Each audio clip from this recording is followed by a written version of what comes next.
Hi, everyone, and welcome back to Express, which is becoming everyone's favorite talk show. It is profoundly real and interesting, so without any further delay, please help me welcome back to the stage the beautiful and expressive director of Express, Carolyn. Carolyn, take it away. Welcome, welcome, welcome to Express Talk Show. Your host, Carolyn. We're here again for another episode of Wendy Simpson telling her story. For those of you who are just tuning in, my advice would be to go back and listen to episode 1 of this episode, and then you'll be able to connect with this second episode for Wendy Simpson's story. For those who have been here before, like, share, subscribe. For those who may have just stopped by, please don't go without subscribing so that you can be inundated with each episode that is sent out each day. It's nice to be here. We're gonna go on now to get in Miss Simpson, Wendy, from the backstage to the studio so that she can continue to tell her story.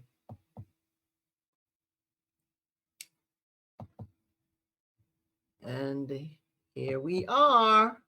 Thank you for having me. Hello. Hello. Yes. Thank you. Thank you for coming back. You're welcome. Thank you for coming back. Won't miss it. Yes. Then for those who just stopped by, we were about to tell the story of how Wendy's daughter, and her daughter's name is Janelle. Janelle. How Janelle, her daughter, had she'll just tell you. So we'll start. So tell them from where we were before, where we got the knock on the door. Tell you about my last day with her that I didn't know. Oh, you want to tell? Okay, good. Yes, If because you want to tell you that. know that Romans 8:28 that says all things work together for good. Mm-hmm. While you To them breathe. that of God. So I worked at a elementary school during that time. Now I'm at the high school, Mm-hmm. and I took a half a day off to be introduced at lunch to my niece.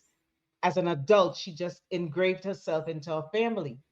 So I got half day off from work. Mm-hmm. Had I not had that half day off, I would not have heard Janelle's last word. I would have not have. It might never know when your family is the last day. Yes, So that's true. I was so grateful for having that last evening with her before she went off to work. So that Mm-hmm. was Friday.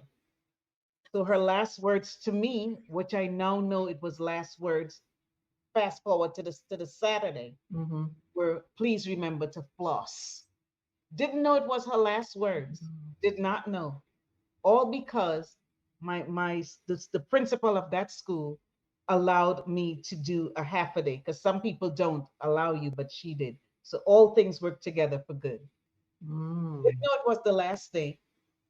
When she walked over to the couch, I was sitting on the couch and kissed me and said, remember to floss because I just came from lunch with my niece. Mm-hmm. So let's go to that knock on the door. And that was the Friday. Friday, uh, August, I believe, 11th. Yes, Friday, August 11th, 2017. Who knew that that would have been the last day based on this knock? Knock, knock, knock, 3 times at 1:15 thereabouts in the morning. So my husband, who always stayed up for this 29-year-old daughter, our only daughter, was the first one at the door. But of course, I heard the knock as well, even though I was sleeping across the bed. I didn't shower or anything. I just fell asleep. I was so tired. But he stayed up. And when he opened the door, the young woman who was my daughter's best friend's sister, best friend, one of the two best friends' sister, said she believes that something happened to Janelle and Melissa. That's the second young lady's name. So of course we went to the home, but wasn't allowed to go close to the home at all. It was Mm. roped off a crime scene. The police officer spoke to us. There was two police officers standing at the end of that street, only a mile away from my house, by the way. Mm. Yes, Janelle was visiting her best friend, and the other best friend drove to that house too. So Janelle came from work just to stop by to say goodbye for a few months to her best friend, who was a physician assistant who was going to do Doctors Without Borders for a few months. So Janelle and her best friend, her other best friend, was three peas in a pod. Janelle came from work, and Janelle encouraged the other friend. Janelle reached to that household first and encouraged her friend, who was the survivor. Please come on, you're late. Please come. So the three friends are in the house, the mother's downstairs. And this is why I always say that mental disease is real. And that day that I saw Janelle again was the last day. So the police officers won't allow my husband or myself, nor my grandson, nobody, my sons, my niece, we all gathered at this crime scene. The entire neighborhood seemed to pour out, plus the household family as well, meaning that the scene of the crime, Mhm. family was also there. The newspapers, people started coming from the morning that happened, not the nighttime, but people were there. But this was in the morning, 1:15, 2 o'clock in the morning. And no one would say anything to us because they couldn't, Carolyn. They could not divulge anything to us. Right. So I snuck away and ran around. And they promptly told me to go into this big waiting truck there, a crime truck that I've seen in my episodes of always watching SVU. Mm. It's a crime show. Still, wasn't told anything. They were waiting for a detective to come. It turned into a mass murder. Three people that night lost their lives due to mental disease. Mental disease is real. And the three people that died was a mother, a daughter, and my only daughter, by the way, who was a visitor. Wouldn't you say, folks who are listening, that it was wrong place, wrong time? I would say that. I wouldn't say it was her destiny. I'm sorry that I can't accept that. I don't think that was her destiny. I just think wrong place, wrong time. So the brother who had mental disease was in his 30s, early 30s, took a framing hammer and broke through the garage. As the girls were wishing each other goodbye and playing their music, as they heard the banging, they thinking it's something outside because the houses are close. This was a Cape Cod house. So the other houses were very close, back and front. So they raised the music higher, young people. That's how I know, the surviving person told me. And they raised it higher. And then he got in, killed his mom, of another race, by the way. I always mention that because most people think it was someone, the woman married a black man, but she was a Caucasian woman who was like a second mother to my daughter. Because that's where my daughter stayed, my only daughter stayed at 14 when I had my first episode of cancer, the big C. Mm. Why we let her stay there? Because Janelle and the young lady who died along with the mother knew each other since kindergarten. So it was more than just a friend. It was family. It really was. Janelle became, that Caucasian mother became like Janelle's second mother. So that's why I didn't hold anything against the mom. She tried her best with her son who had mental disease, but she did put him out of the house. Because when he didn't take his medicine, he became very violent. And my husband, after Janelle's death, I realized, would tell her, do not go there. I never knew that until she died. She went to her rest. I want to say that, So let's back up a little there. sure, Explain to the audience. I know you said it, but for clarity, the person who killed your daughter and the other two, his mother and his sister, yes? yes, This young man has mental illness. that was documented, not just from my mouth to the audience. Yes. It was Okay. documented all along. So he used to live at the house? Yes, he did. Okay, so explain to the audience what happened. Because His, at the time when he did this, he was not living at the house. his mother threw him out, so he became homeless. Okay. And we believe, there's no proof, but this is what we believe, that in riding around, I believe he had a bicycle. I'm not so sure, but he did drive as well. But that night, I don't know what he had. He saw those two cars, meaning the two visitors, Mhm. Janelle and the fourth person that got away, the fourth person that managed to survive. We believe she was pushed down the steps to head out the door before she got injured on her hand. And mental disease is real because I believe that that was just his opportunity. He probably got angry that, okay, they there, because he knew their cars. They weren't strangers to each other. Janelle would go there, and my husband said he would ask her, why are you visiting that house when we know the young man had mental disease? She said, oh, I would talk him down because it was like a brother to her in some respects. Mhm. And she was only 5 feet tall. So it's not, these other people were very tall. The mother was over 6 feet, and the daughter was close to 6 feet tall, physician assistant. So I would say to people, mental disease is real. And I want to stress that. But I want to back up a little. When I was finally told that my child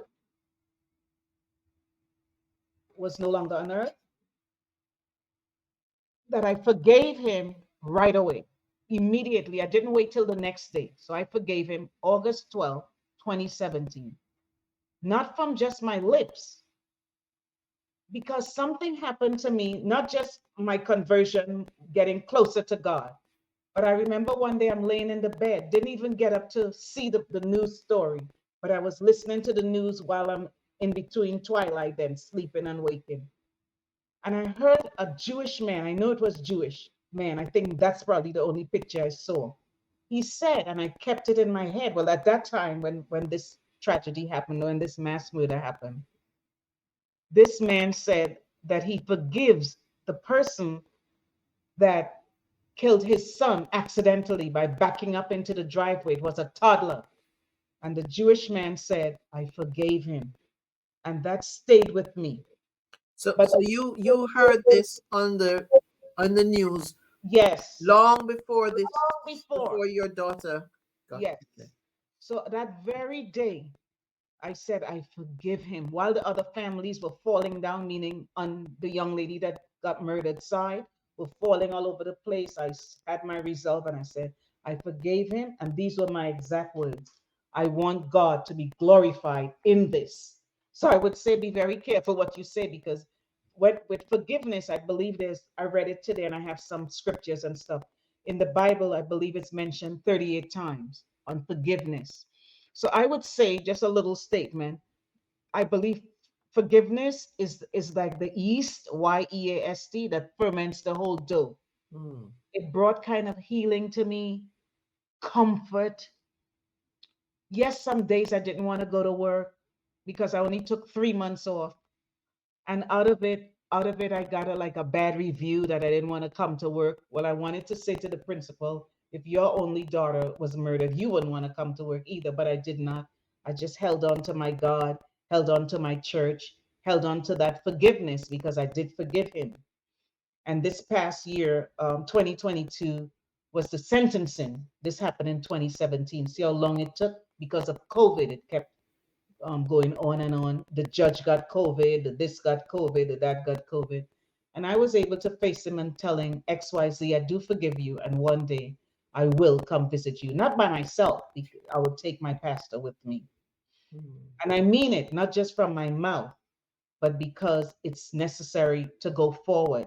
But when I tell people that when you forgive, you live, I say to them very empathetically, I don't ram it down their throat, because some people, it's not easy to forgive. But for me, at that moment, I realized about forgiveness. God gave up his only begotten son because of a wretch like Wendy. And I held on to that up till today, 2023. Do I have triggers? Yes, I do. My husband, everyone mourns differently, by the way. Mhm. And when I listen to other parents right across the street where my daughter lived, where my daughter died and the two other people died. I just want to go back to that date and I'll tell you what happened too. I call this thing a mother, a grieving mother who has a ministry. And that's how I kind of talk about my testimony everywhere I go. I take my pulpit with me. Um, on that day when it happened has changed everyone's lives. So when people talk to you about pain, pain is pain. But out of that, now I'm able to go to empathize with other people, not just sympathize. Anyone can say they're sorry and bring the cards to you and visit with you. I even called a friend up during all of this period when it just happened to tell her, Linda, I'm sorry. Because I really never realized until I was in it. She lost her only son, her first child, to a car accident. And Linda kept a letter that I wrote to her since 1991. This happened in 2017. Mm-hmm. And kept that letter in a plastic and brought it over to me. She kept that as a little comfort.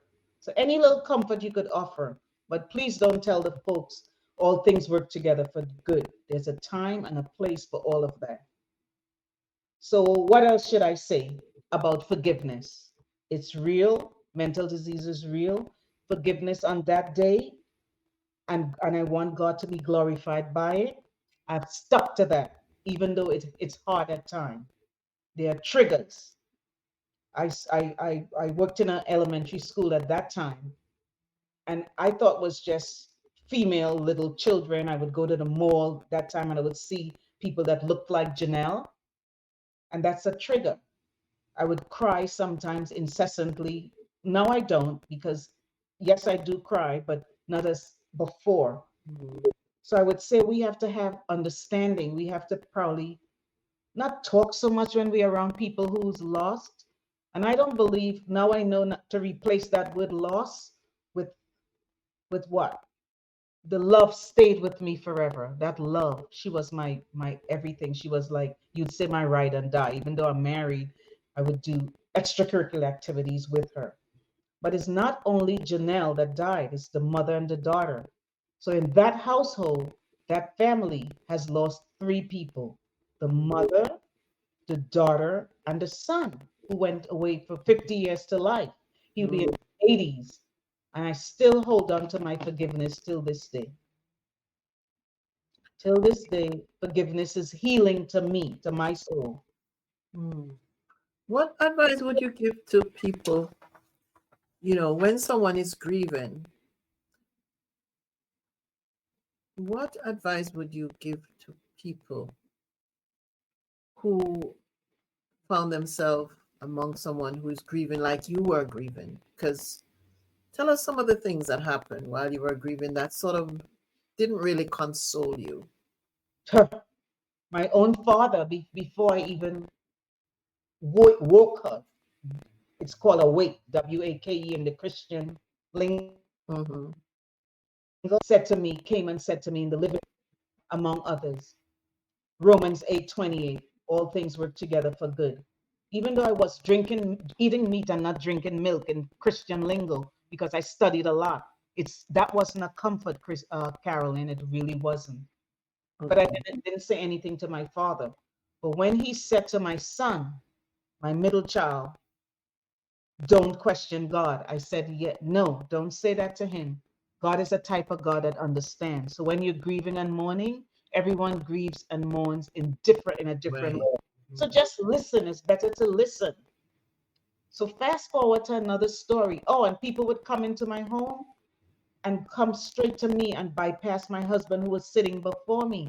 So it's not just the mother, the father is involved, the brothers are involved, the extended family is involved, the community as at large is involved. This has changed the life, many, many different lives. So one day I went up to her school. By the way, all three women graduated from the same high school: the mother, the daughter, and my daughter. Mm. So it happened to the community, not just to the individual homes. I went up to the school because upon death, if the child or student or whomever, it could be even an older adult, has student loans, those loans are forgiven. And this was in the 8th month. Do you know that the secretary who worked up there, who I asked her to copy the loan paper, and I was crying because among the loan paper, you have to send a death certificate and her birth certificate because they have to be sure. So I cried because that was a trigger handling that. Mm-hmm. She said, "Oh, after eight months, you haven't gotten over that." So that was not a comfort. So we have to be very careful what we tell folks. Very, very careful. Very. That was not empathetic at all. That wasn't. Should people feel uneasy if they come and just be quiet? Do you think that's a good way of consoling you, even though they're not really consoling you, but their presence, their presence say a lot? Absolutely. There's a young lady who's I'm still friends with her to this day. Would come after work and she would just sit on the couch. Sometimes she would just like nod a little, but I didn't Mhm. mind. Just her presence being Presence. there. Just her presence being there. I never forgot that. Was good. So I'll tell you more good stories. So let me go backwards again. In the Caribbean culture, um, therapy is taboo. Would you believe, Carolyn, that someone of Caribbean heritage came and sat and said right in my ear gate that when he went to therapy, it didn't help him? Please don't do that. Please Mm-hmm. allow the families to choose and encourage them to get therapy Mm-hmm. because the entire And then family. discover for themselves. Yes, if it doesn't work, you can move on to another therapist, etc., Mm-hmm. etc. I'm not licensed in anything, but because I that happened to our family, myself, I'm able to empathize with when that occurs right across the street. A mother lost her daughter to murder as well. Immediately went on my lunch hour to that mother. And what I do first, I prayed. I took someone with me though. I prayed and I didn't say much. I just sat with the mom and I told her I'll follow up another day. And I did. I went 2, 3 times to visit her. Another mom lost her daughter through an accident. I was able to go. So that's why I said it's a ministry and the pulpit that goes everywhere with me, the ministry of a grieving mother. I don't say much. One of the families who lost the daughter, I had to tell her that I'm not here to say any bad thing about her husband. I'm here to support her. I have to be respectful to her husband because it can cause a lot of tension among families. Mm-hmm. Maybe a father who lost their child or etc. etc. And in my travels, I do meet fathers who are grieving in a grocery store. I'm very pleasant. I say something to a father as an example. And I found out he lives in my community and we cried, we hugged each other. I couldn't believe it. When I went to work and told somebody that I met someone and they said I would not have spoken to him, and I don't know why you do that, but it comforts both people. He comforted me and I comforted him very professionally. I couldn't believe that a man cries like that. I would go to the doctor and I asked the doctor, "Who's that?" I saw a picture. The doctor lost his daughter. The doctor is crying. So they're grieving people everywhere, anywhere you go. They may not want to tell you their entire story. And another thing that didn't bring me comfort, when you do go, and I'm not advising because everyone's story is different, but don't talk about your what happened to your death, your what happened. Like in my instant, someone came and told me their whole story about their family dying and their daughter dying, even over the phone. I would say yes, I have a daughter that got murdered, but I don't really want to talk about it now. Let's concentrate Talk on you. about you. Mm-hmm. Yes, so that's what I found that everyone's situation is different. I'm not saying that I'm over it. I'll never be over it once I'm in my right mind. Mm-hmm.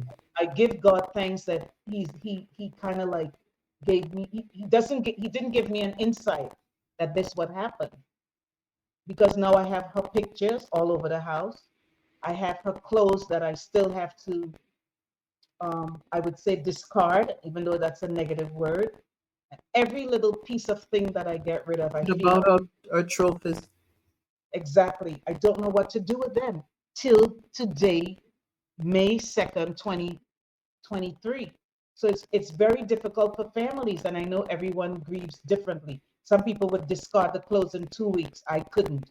Just allow it. Allow it. Don't be uncomfortable either to say something to the person like me. Some people probably says a woman admitted that she really didn't know how to approach me. I loved speaking about Janelle and Melissa and the mom because Janelle and I were very close. We never even exchanged the word ASS. And I'm telling you the truth. I'm not making up any of this.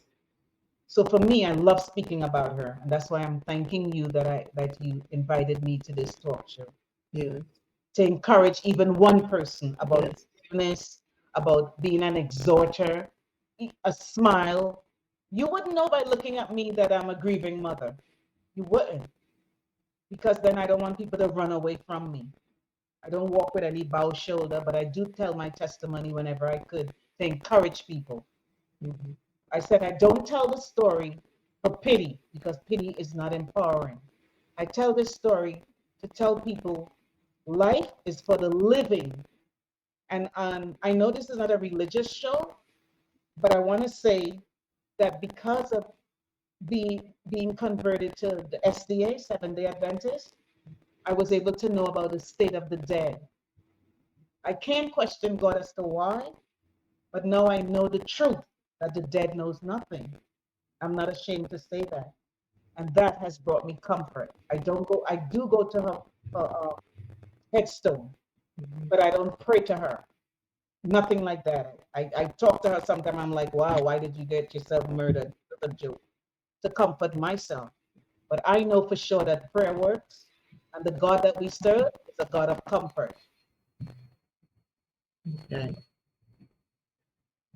Wanted to ask you to talk a little bit about when you said, because I remember you saying to me about you're not you're not bitter, you're better, Yes, very much so. And I say that to people. and you're not different. You're different. You're not indifferent. No, no, I'm different, but not indifferent. Yes, yeah, you're different, but not indifferent. Yeah. Let me hook into the indifferent part. So I would go into the post office when this thing was brand new, when this wound was fresh. The Mhm. grave was fresh, no headstone was there. Never knew I had to buy a casket, pick out a casket. I even sung a little tune. Never knew I had to buy her dress. Never knew I had to pick out a casket. They were like a little rude to me. Oh, it will only take 5 minutes because they knew that they'd put the most expensive, beautiful casket up front. So of course it wouldn't take time. All kinds of things I learned that I can help people with, and I've had a lot of support. Some people don't have what I had. So that's why I say that I'm different, but not indifferent. I would go to the post office and a woman would walk up and say, they give her a book of stamps as an example, true example, and she would be Mhm. quite, she'd be like, oh no, I don't want these stamps. How dare me? So that's what I meant. I'm different, but not, I'm different, but not indifferent. Like what even bothers you, Carolyn, doesn't bother me Mhm. because it has changed my life. It has Yes. changed me. That's why I said I'm not bitter, I'm better. Better. I would have been in a cocoon. Janelle and I would have gone on a merry way, traveling here, traveling there, having a good time. Yes, attending church. Yes, reading the Bible. Yes, I would say that I was dating God. Now I'm married to Him. You want to call me a fanatic? Go right ahead. If this had happened to you, maybe you'd be in bed depressed. I did get a little therapy, and it was Christian based, church based. Be very careful. Shop around. Okay. So that's what I meant. Okay. So to close, I want you to talk a little bit again about forgiveness, because that's a topic that comes up here a few times, and I don't think it can we can exhaust it. Hearing different people's point of view about forgiveness, because Yeah. we need that. We need a lot of that nowadays. We do. I know people would say that the order of things, no mother or father should bury their daughter. I know that it's really not good. It's Mm. really, it's really a bitter pill to swallow. But I say, consider who is holding that bitter cup to my lips. And I read that from the Bible. Who's holding that bitter cup to my mouth? It's God. So that's why for me, I'm telling you the truth, the gospel truth. Forgiveness was easy. The Bible says in Matthew 6:11, it even says it there, give us this day our daily bread.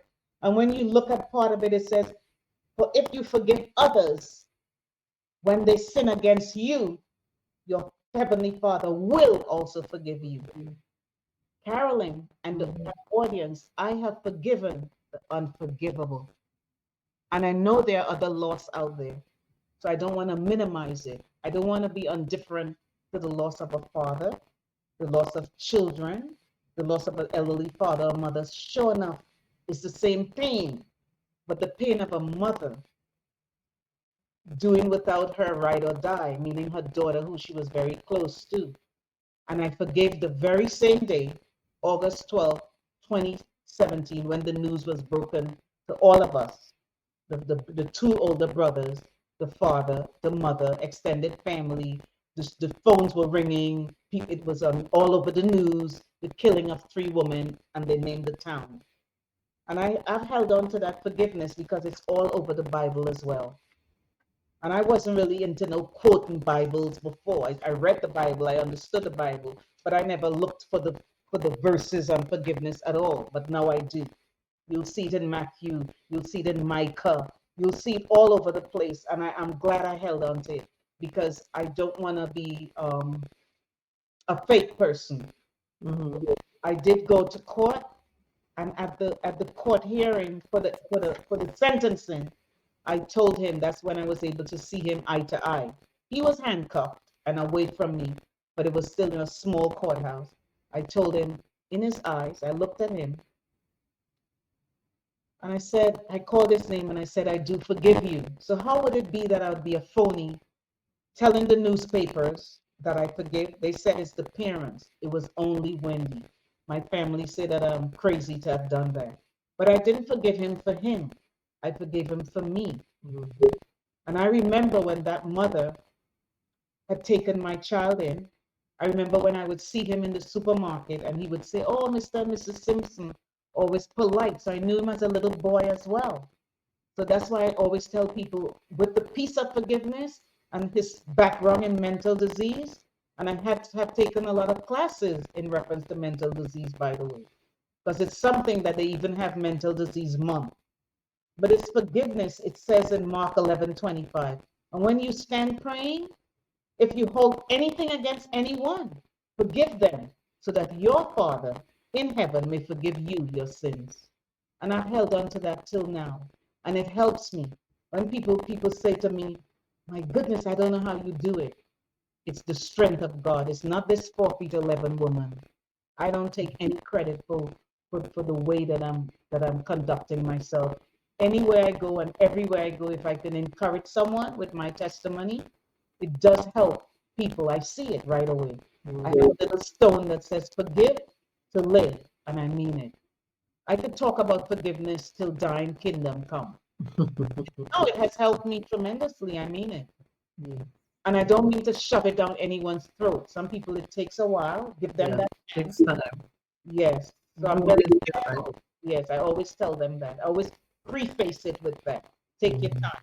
I didn't take my time. I ran right into that very day. I even called his name. I said, so and so, I forgive you. How was his expression? Well, because it was during COVID, his mask was on, but Okay. his eyes told a story. You can see his sorry. He was sorry in his eyes. Nice. In his eyes, yeah. I'm not a stranger to him either, you know. Oh yeah, because you know him. Yeah, yeah. And that's the hard part about it, you know. It really, really is. Like, and I shared the story that when I was hospitalized during the cancer episode, that's the home that my husband and I, as a Caribbean family, allowed our daughter to go. So you would say that she was fraternizing with the enemy, but that was her best friend, the girl, but it was the same exact age. Both girls were 29 years old, you know? Oh. Yeah. All right, so we're gonna end this talk right now, and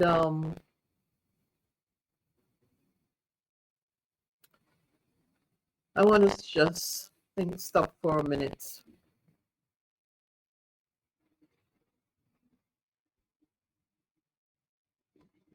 And for those out there who are watching, I don't know how you're feeling right now, but I know how I felt the first time I heard this story and how I'm even feeling now, you know. But I thank God for you, Wendy. I really thank God for you because you have been a source of strength, I know, to many people, even though you went through so much. Your daughter would have been so happy to see how you've taken it. Janelle, right? Yes. Would have been so happy to see how mommy, has deal with it. Even just testifying right now, she would have been so happy to see. So just keep her ministry going. Because I know whoever is watching this, some part of this story they're going to take away, whether they're going to feel, what, I need to start learning to forgive. You know what, I know someone who is mentally ill, I should take them to the doctor. I should try and protect them. So many moving parts in this whole testimony that can teach us. You got cancer. You went in remission. You had the situation where your daughter died. It came back, yes, Yes, it did. and it went. And you are so strong. Yes, I have to. God is with you. Because of God. Is with you. God is with you. God is with you. My church family helps. My husband is a big support. Yes. My sons are there for me. I'm a jewel now because they don't want anything happen to their mom. How about your sons? Let's talk a little bit about him. Every time I'm to end, but let's talk about your sons. How are they? No two children are alike. So my middle son is the one that talks to me more about it. Yes. He just cannot get over it. Oh. My grandson who lives with us, he's Mhm. 22, just cannot get over it. And I entertain them. I talk to them, and I like the idea that they can openly speak with To me. you, yes, yes. Yes, I'm glad that I have someone that I could talk to. I can't pick up the phone and reiterate the story all the time because you don't want people, Carolyn, you don't want people running away from you. Yes. Yeah, you really don't. Even though I said I'm open and it's a Yes, but people they like to evade you. no, so I'm so glad, Carolyn, that I have these two sons and my grandson that I can speak with. Yes. And my granddaughters are getting older now, so they were visiting the gravesite. That shocked me. But my boys, my middle boy, he hurts the most. I could tell. The other one, he's not as open, but I know it hurts him as well. So the birthdays come up, we're very upset. The anniversaries coming in August, and by the way, I don't want the years to go by because it's becoming a little bit final because she's not coming back. I'm not gonna get Janelle back. That's why I talked about the trophies. What do I do with her trophies? Keep them. That's why I say to people, it's not about the fancy clothes. It's not about the cars. God doesn't want you to be poor, but it's about relationship. Yes. Relationship. I think those trophy when you keep it, it will show that. Well, you have to decide, but I don't know. I would somehow maybe I don't know. What's your thoughts? But I make the point that it's not about the trophies and her graduating from college with the plaque. All It's that's the good. relationship that you had with her. That's key. So some people who want to run away, oh, I don't know how to mention it, especially in the beginning. I don't want to talk about it. It'll upset me. No, I love talking about it. Even you inviting me to Express Talk Show. I know it's not about me. It's about outside because Right. the Bible says deny self so you can lift Christ up. I want to point people towards Christ, not towards Wendy or her story. But by you having me share tonight, if it's two people I encourage, I know I've encouraged them to let it go and let God guide. Yes. Good way to end. Good way to end. Thank you so much for coming, Wendy. Thank you so much for being here. Thank you for having me. Yes. And thank you for, just showing us how strong you are through Christ. You obviously depend on him, and that's where you get your strength from. So thank you. And then we'll just close for a minute. And